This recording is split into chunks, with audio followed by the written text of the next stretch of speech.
आप अगर mental illness से गुजर रहे हैं, अगर आप भले किसी बड़े शहर में रहते हैं, फैमिली आपके दूसरे शहर में है, रिश्तेदार आपके दूसरे शहर में है, दोस्त यार आपसे दूर हैं, उनसे और दूर मत होइए। ये मत सोचिए कि आप बीमार हैं तो मैं उनके सामने ना जाऊं, मैं इसको ना मिलूं, मैं उसको ना मिलूं, मैं फैमिली पर ना जाऊं। फैमिली का रोल सबसे ज्यादा इंपॉर्टेंट होता है। आप अपनी फैमिली के पास रहिए जितना हो सकता है, अपने दोस्तों के पास रहिए जो आपके क्लोज हों। तो आप कहीं पे भी हैं तो फैमिली साथ में होनी बहुत जरूरी है। एक फैमिली रहेगी आपकी जो आपको उस चीज से निकलने में मदद कर पाएगी, जो मेरे साथ हुआ। पंजाबी म्यूजिक इंडस्ट्री तो लैके बॉलीवुड तक दा सफर तय करने वाले यो-यो हनी सिंह, जिन्हां दे गाने लोकां नूं काफी ज्यादा पसंद आउंदे ने। म्यूजिक इंडस्ट्री दे विच हनी सिंह दे नाम दा डंका चलदा सी, पर एक टाइम अजिहा आया जद ये म्यूजिक इंडस्ट्री दे नाल जुड़िया होया कलाकार उस तो काफी दूर हो गया। ਅਸੀਂ ਤੁਹਾਨੂੰ ਦੱਸ ਦੇ हनी सिंह ने हाल ही दे विच अपना एक वीडियो साझा किया इंस्टाग्राम हैंडल ते, जिस दे विच ਉਹ अपनी मानसिक बीमारी दे नाल किंज जूझदे रहे इस दे बारे गलबात करते हुए नजर आए ने ਅਤੇ काफ़ी ज़्यादा गल्लां बातां उन्होंने रखियां कि किवें उन्होंने ये लड़ाई लड़ी ते अपना वो काला दौर दूर कर मुड़ तो वापसी की है अपनी एक बेहतरीन जिंदगी दे विच। सो आओ ले चलदे आ थानू हनी सिंह दे उस पूरे वीडियो दे वल। You are live now. I'm live now. Yes. Hello everyone. सत श्री अकाल, अस्सलाम वालेकुम, नमस्ते. Welcome to my live session today. और आज मैं फैंस को रिक्वेस्ट करूंगा कि मेरे से कोई सवाल जवाब ना करें, क्योंकि मैं एक टॉपिक लेकर आया हूं जिस पर मैं बात करना चाहूंगा। और सिर्फ मैं ही चाहूंगा कि मेरी आवाज़ को सुना जाए, जो मैं कह रहा हूं उसको सुना जाए, समझा जाए। आज कोई गाने नहीं चलने वाले, कोई परफॉर्मेंस नहीं करने वाला मैं, और ख़ास हंसी मजाक भी नहीं होने वाला, क्योंकि ज़िंदगी का बड़ा मकसद होता है ज़िंदगी अच्छी तरह से जीना। और आपकी मेंटल हेल्थ और फिज़िकल हेल्थ और आपकी वेल्थ, ये सारी ज़िंदगी को बहुत अच्छा बनाती हैं और मज़ेदार बनाती हैं। तो आज का मेरा टॉपिक ये है कि let's talk about mental health.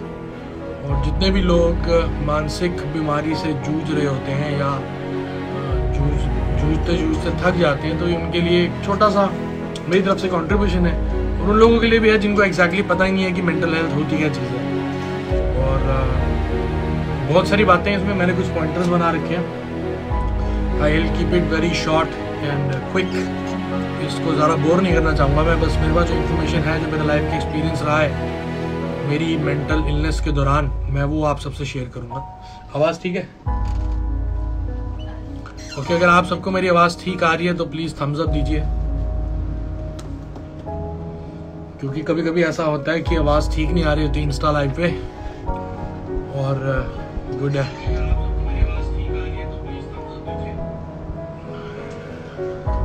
क्योंकि ये जो आज का लाइव सेशन है, आपकी आवाज़ आ रही है सर, स्पीकर लगाओ ना। तो बहुत इम्पोर्टेंट है आज का टॉपिक। मुझे लगता है कि आप सबको ये मेरा इनिशिएटिव पसंद आएगा। पहला टॉपिक है मेरा mental health versus physical health. मैं बॉडी बिल्डिंग को और फिटनेस को बहुत ज़्यादा प्रमोट करता आया हूँ, प्रमोट करता हूँ कि आपको वर्कआउट करना चाहिए, आपको बॉडी बनानी चाहिए, आपको फिट लगना चाहिए, आपको कार्डियो करना चाहिए, क्योंकि खूबसूरत शरीर होगा तो इंसान और कॉन्फिडेंट लगता है और अच्छा लगता है खुद को भी और लोगों को भी।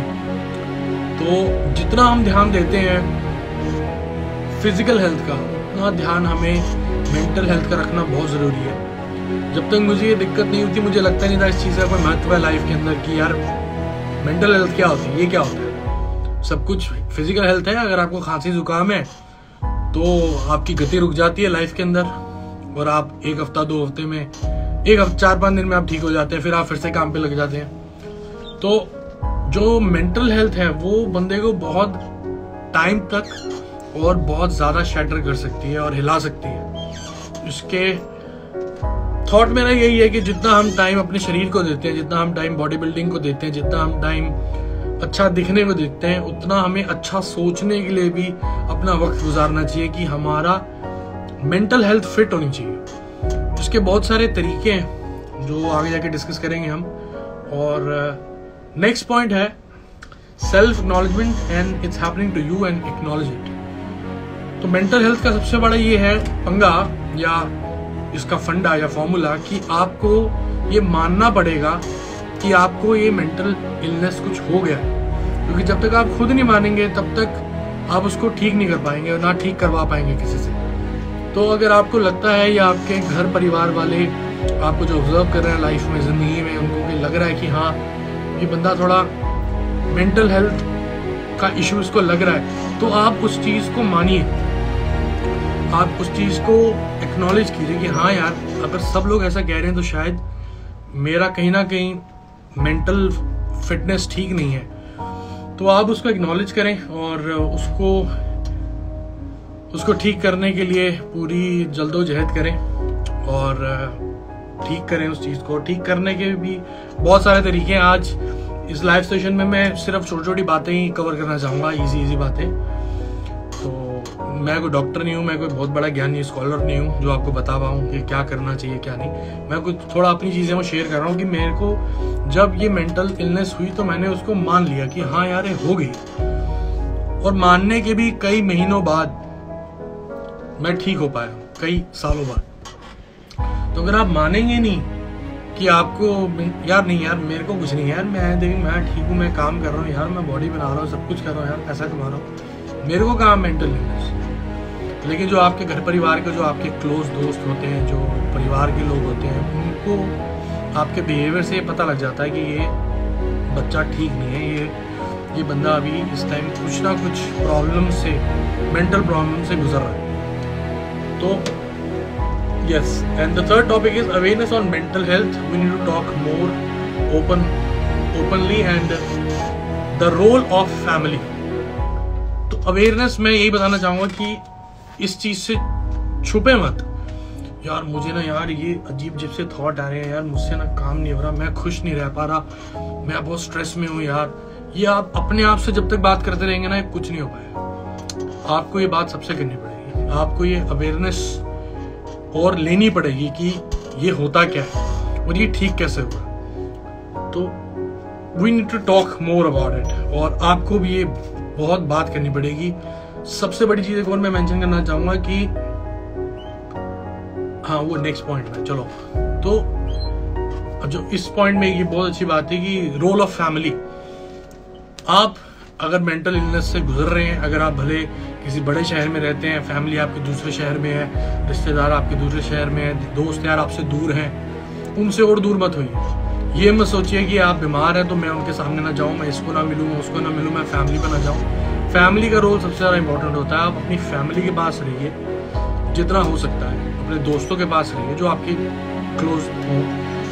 आप कहीं पर भी हैं तो फैमिली साथ में होनी बहुत ज़रूरी है। एक फैमिली ये रहेगी आपकी जो आपको उस चीज़ से निकलने में मदद कर पाएगी जो मेरे साथ हुआ। तो फैमिली से दूर नहीं रहना, और फैमिली का बहुत बड़ा रोल है। वो आपको अच्छी मेडिकेशन की तरफ लेके जाएंगी, आपको रिलैक्स करेंगी। मेरी ये सोच है कि हमने बात की एक्नॉलेजमेंट की और फिर हमने बात की फैमिली की। अगर आप ये एक्नॉलेज कर लिया आपने कि यार मेरे को ये दिक्कत हो गई है, तो आप भले बैंक में नौकरी करते हो, भले आप किसी का कोई बिजनेस हो, भले आप आर्टिस्ट हो, मैंने जो एक चीज करी है वो मैं चाहूंगा आप भी करें। आप काम से दूर हो जाए, छोड़ दे काम को। नौकरी चल रही है बहुत बढ़िया चल रही है, छोड़ दो। सबसे इंपॉर्टेंट है मेंटल हेल्थ। करियर चल रहा है पीक पे, छोड़ दो। हेल्थ ठीक होगी सब आप वापस बना लोगे, लेकिन उस चीजों को ना छोड़ने के चक्कर में ऐसे पकड़े रहोगे तो ना हेल्थ, मेंटल हेल्थ ठीक रहेगी, ना वो चीज ठीक रहेगी। अपने अंदर कॉन्फिडेंस बहुत जरूरी है। मेरे peak time of the career के अंदर मुझे दिक्कत हुई, मैं चाहता तो मैं इस चीज को एक्सेप्ट ही नहीं करता कि यार मेरे को कुछ दिक्कत आई, मैं फिर भी काम करता रहता और काम करता रहता, तो मैं और इस दलदल में चले जाता, इस मेंटल इलनेस में और चले जाता। मैंने कट ऑफ किया, मेरी फैमिली का ये रोल था। मेरी फैमिली ने भी डिसाइड किया कि नहीं अब ये ठीक नहीं है, अब ये कहीं नहीं जाएगा, कहीं बाहर नहीं निकलेगा। मेरा खुद का भी ये था कि कहीं बाहर नहीं निकलेगा। मीडिया कुछ बोल रही है, मीडिया कह रही रिहैब में चला गया, मीडिया कह रही ड्रग्स लेता था। जो आपके बारे में इंसान जो भी कह रहा है आप उससे दूर हो जाएं और काम को छोड़ दो।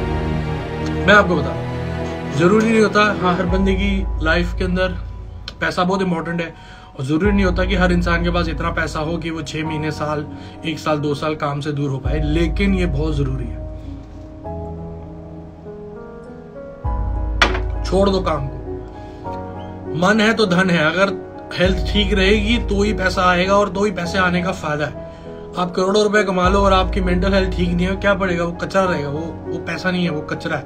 वो दौलत नहीं है, वो शोहरत नहीं है, वो कचरा है। अगर आप उसको एंजॉय नहीं कर पाएंगे, आप ठीक ही नहीं होंगे इतने मेंटली, तो आप उसको अगर एंजॉय नहीं कर पाएंगे तो उस पैसे का, उस रुतबे का, उस स्टारडम का क्या फायदा? कोई फायदा नहीं। तो मैंने पीक करियर अपना छोड़ा, तकरीबन मुझे 2.5 साल लगे ठीक होने में। 2.5 साल में मैं बिल्कुल भी अपने घर से बाहर नहीं निकला, क्योंकि मैं ये कमजोर छवि, बीमार छवि किसी के सामने ले जाना नहीं चाहता था। और इसका ये भी रीजन था कि मैं दुनिया से कटना चाह रहा था, मैं अपने आप को ठीक करना चाह रहा था। जैसे क्रिकेटर है, सचिन तेंदुलकर साहब हैं, धोनी जी हैं, विराट है, कोई भी है, अगर क्रिकेटर है, अगर उनको बाई चांस कोई फिजिकल इंजरी आती है, वो फिर भी मैच ना खेलते हैं, वो मैच छोड़ देते हैं, वो रेस्ट लेते हैं, अपनी इंजरी को हील करते हैं। सेम है मेंटल इलनेस। मत खेलो, मत काम करो, मत जाओ दफ्तर, लोग आपको जज करेंगे, मजाक बनाएंगे, मत करो, छोड़ दो।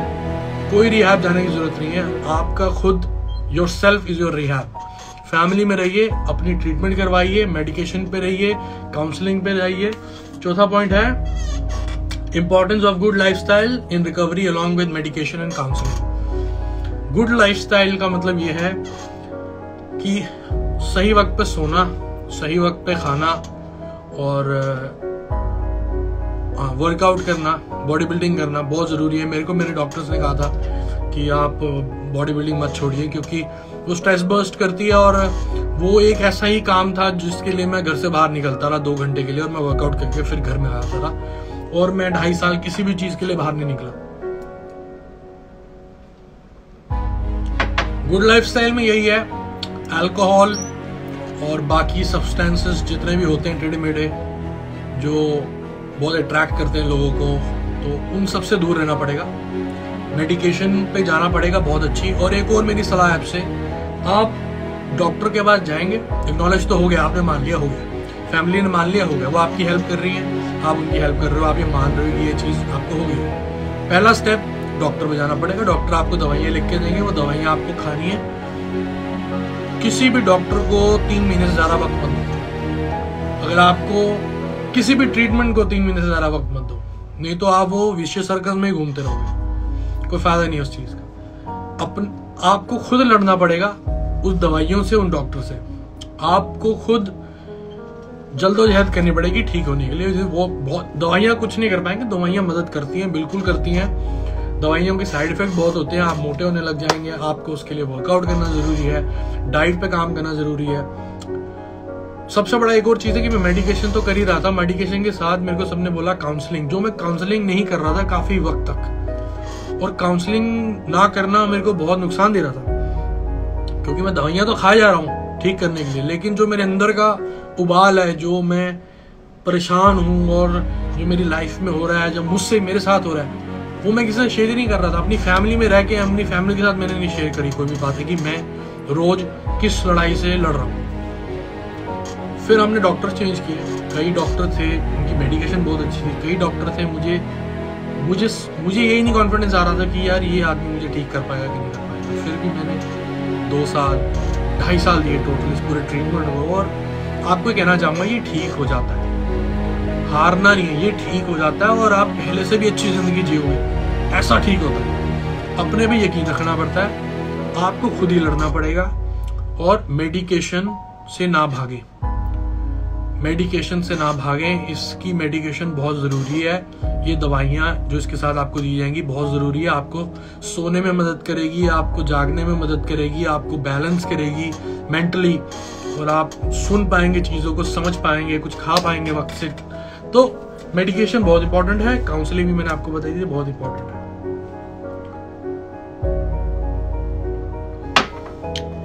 हमारी सोसाइटी इस चीज को मानती नहीं है कि मेंटल इलनेस कुछ है। हमारी सोसाइटी ने बना रखा है इस चीज का मजाक। 5वां पॉइंट है मेरा, मिसकंसेप्शन अबाउट डिप्रेशन। हम लोगों की लाइफ में हम लोग क्या करते हैं, ओ यार उसकी ना वो पिक्चर फ्लॉप हुई ना, वो तो डिप्रेशन में चला गया। अरे यार वो लड़का ना फेल हो गया ना, वो तो है डिप्रेशन में चला गया। यार हम लोग डिप्रेशन को ऐसा बनाते हैं कोई मजाक हो, कोई चुटकुला हो। वो डिप्रेशन में चला गया, ये डिप्रेशन में, वो गांजा करता था डिप्रेशन में चला गया, वो दारू पीता था डिप्रेशन में चला, उसकी नौकरी चलेगी डिप्रेशन में। ये होता क्या किसी को पता भी है? जिसके साथ बीतती है उसको पता लगता है डिप्रेशन क्या चीज़ है। और सिर्फ डिप्रेशन नहीं, मेंटल इलनेस में सिर्फ डिप्रेशन नहीं होता, 36 चीज़ें होती हैं। तो 36 चीज़ें आपको समझनी पड़ेंगी, आपको ये एक्नॉलेज करना पड़ेगा कि इन सब चीज़ों में मुझे क्या हुआ है तो मैं उसको ठीक करूँ। आपका पूरा शरीर है, 2 बाजुएं टूट गई, आपकी 2 टांगें टूट गई हैं। आपको खुद देखना पड़ेगा कि किस में ज़्यादा दर्द है, किसको मैं पहले ठीक करूँ, और जिसको ठीक करने से मैं रोटी खा पाऊँ। तो यार सीधा हाथ ठीक कर लेते हैं पहले, दूसरा हाथ बाद में ठीक कर लेंगे। सीधी टांग पहले ठीक कर लेते हैं, दूसरी टांग बाद में ठीक करेंगे। तो आपको ट्रीटमेंट के साथ खुद बहुत मदद करनी पड़ेगी, अपने आप की, अपने डॉक्टर्स की, अपनी फैमिली की, अपने काउंसलर्स की। सोसाइटी को एक ही रिक्वेस्ट है मेरी, मेंटल इलनेस को मजाक ना बनाए। वो यार वो बंदा ना बड़ा ही साइको है यार, ये क्या होता है, ये क्या होता है, ये किसने बनाई है टर्म्स? हम लोगों ने बनाई है टर्म्स। हम लोग जज कर रहे हैं, मजाक उड़ाते हैं उन लोगों का जो मेंटली वीक होते हैं। हम कहते हैं इनको डिप्रेशन है, इसका डिप्रेशन है यार, वो यार वो साइको है यार, और यार वो गॉन केस है यार, अरे वो बहुत लाउड है यार। हम लोग क्यों करते हैं ऐसा, मुझे नहीं समझ में आता। शायद यही सबसे बड़ा रीजन है कि जो लोग मेंटल इलनेस से जूझ रहे होते हैं वो ये खुद ही एक्नॉलेज नहीं करते और बोलते नहीं है, शर्माते हैं यार मेरे को ये लोग कहेंगे तो पागल हो गए। ऐसा कुछ नहीं है, आपको उस चीज़ को मानना चाहिए, फेस करना चाहिए और फैमिली के नज़दीक रहें। कट जाए दुनिया से, दुनिया गई तेल लेने, अपने बारे में सोचना पड़ेगा आपको। करियर गया तेल लेने, अपने बारे में। नौकरी गई तेल लेने, दफ्तर गया तेल लेने। आप सही हो ना तो फिर से बड़ी जंग जीतोगे। ये मेरा कंट्रीब्यूशन है मेरे सारे फैंस, दोस्तों के लिए, बहनों के लिए, भाइयों के लिए, छोटे बच्चों के लिए। 10वीं फेल हो जाते बच्चे, उनको लोग यार 10वीं फेल हो गया, डिप्रेशन में चला गया। बच्चों के साथ भी हो रहा है, बच्चों को कंपटीशन इतना ज्यादा उनकी लाइफ में, उनको हो रहा है। कई एक्टर्स को हुआ अभी लेट, कई एक्टर्स को मैं भी जानता हूँ, बड़े बड़े स्टार्स को हुआ है। उन्होंने मेरी मदद करी है, मुझ तक पहुंच के, मुझ तक ये मैसेज पहुंचा के कि यार तेरे को हुआ ना, ये हमें भी हुआ था, ठीक हो जाएगा। वही रीजन है आज मैं आपके सामने बैठा हूँ और आपको बता रहा हूँ कि अगर आपकी फैमिली में, दोस्तों को, दुश्मन को भी अगर ये कुछ लगता है आपको कि मेंटल इलनेस है, उसकी मदद ये करिए कि उसको जज मत करिए। उसकी मदद ये करिए कि आप उससे करीब रहें लेकिन दूर भी रहें। उसको ये बताते नहीं कि हम आपके करीब हैं, लेकिन उसको स्पेस दें अपना ठीक होने को। क्योंकि अगर आप बीमार से मिलोगे और उसको दिखाओगे आप कि वो बीमार और आपको सिंपैथी है, वो बीमार आदमी और बीमार होगा, उसको कॉन्फिडेंस नहीं आएगा उस चीज से। सच्चे दोस्त हो तो सच्चे दोस्त की तरह पेशेंट के साथ भी रहो और दूर भी रहो। मेरे साथ ऐसा हुआ, मेरे कई दोस्त मैंने अपने से दूर कर दिए थे, दोस्त दूर कर दिए मैंने कलीग्स दूर कर दिए, काम से मैं इधर हो गया, काम छोड़ दिया जितना काम मेरे पास पड़ा था। क्योंकि मुझे ये था कि मुझे हो गया 2014 में, मुझे भी 3 महीने लगे कि यार ये क्या हुआ है, और मैंने उसको माना कि हाँ मुझे कोई मेंटल बीमारी हुई है। 2-2.5 साल अप एंड डाउन आता रहता है, लेकिन 2 साल 2.25 साल मैंने पूरा वेट किया कि जब तक मैं बिल्कुल मतलब मुझे लगता है कि हाँ मैं अगर सही फील कर रहा हूँ मैं तभी काम पे वापस जाऊंगा। नहीं तो लोग बोलते हैं जो बोलने दो, इसका करियर डूब गया, ये हो गया। मुझे उस चीज़ से बोलना नहीं, मैंने कई अप्स एंड डाउन देखे थे लाइफ में। ये थोड़ा नया था। आप स्टेज पे परफॉर्म करने जा रहे हैं, पैर टूट गया आपका, कोई बात नहीं 6 महीने बाद ठीक हो जाएगा, आप उसके लिए इतना कॉन्फिडेंट रहते हैं। लेकिन अगर आपको मेंटल इलनेस होगी तो आप सोचते हैं यार या तो जिंदगी खत्म, यार तो इसके आगे तो लाइफ ही नहीं है। ये सोचना बहुत गलत है मेरे दोस्तों, मेरे भाइयों। लास्ट पॉइंट है, फाइट इट, विन इट। और जैसे मैं लड़के आपके सामने आज फिर बैठा हूँ, फिर गाने बना रहा हूँ, फिर आप मुझे प्यार कर रहे हो, ऐसा सबके साथ होगा। अगर आप पढ़ रहे हो, कहीं नौकरी करते हो, कोई बिजनेस करते हो, कुछ भी करते हो, ये ठीक होगा मेरे दोस्त, मेरे भाई, मेरी बहन, ये सब ठीक होगा और आप ही ठीक करोगे। आपको लड़ना पड़ेगा। दुनिया जो मर्जी बोले उनको मत सुनो, सिर्फ अपनी बात सुनो, अपनी आवाज सुनो कि दिक्कत है, घर वालों की सुनो। घर वाले कह रहे हैं बेटा दवाई खा, सो जा, तेरी आज दिक्कत ज्यादा है तेरे को, तो सो जाओ, लड़ो मत। लड़ना है दूसरे तरीके से, लड़ना है बीमारी से, अपने आप से नहीं लड़ना हमें। बीमारी से लड़ेंगे, जीतेंगे, बढ़िया लाइफ होगी, सब प्यार करेंगे, करियर भी आपके हाथ में आएगा। ऐसा कुछ नहीं है। हेल्थ मेरे दोस्तों, फिर से mental health is prime. Love you all, thank you very much आपको बोर करने के लिए। ये थी मेरे दिल में बातें, और मेरा मेरी सोसाइटी की तरफ एक ड्यूटी बनती है, क्योंकि आप लोगों ने हमें बनाया। और मैं अगर लाइफ का कुछ भी हंसते मोमेंट तो मैं आपके साथ बहुत शेयर करता हूँ, गाते हुए, हंसते हुए, झूमते हुए। तो कुछ ये भी बातें थी, तो मैं चाह रहा था आपके साथ शेयर करूँ। आई होप आपको अच्छा लगा होगा, और अगर किसी को मेरी इन बातों से तकलीफ पहुंची होगी तो माफ़ी है जी। Love you all, thank you very much, peace out. All world open challenge 17 time gold medalist Miyan Rafiq Mohammad, पंडित, मौलवी, बेगम, तांत्रिक, इन चोरा ठग्गा तो सावधान। स्पेशलिस्ट वशीकरण, सट्टा नंबर, लव मैरिज, पति पत्नी च अनबन, विदेश च पक्का होना, कारोबार दा ना चलना, सिर्फ 31 घंटिया विच समाधान। फ्री फ्री फ्री मियां रफीक मोहम्मद। मोबाइल 84 374 94 647, 84 374 94 648। सियासत, ਵਪਾਰ, ਧਰਮ ਅਤੇ ਫਿਲਮ ਜਗਤ ਦੇ ਨਾਲ ਹੁਣ ਕੈਨੇਡਾ ਅਤੇ ਅਮਰੀਕਾ ਦੀ ਹਰ ਵੱਡੀ ਖਬਰ ਦੇ ਲਈ ਹੁਣੇ ਡਾਊਨਲੋਡ ਕਰੋ ਦੇਸ਼ ਦੀ number 1 news app Dainik Savera Times.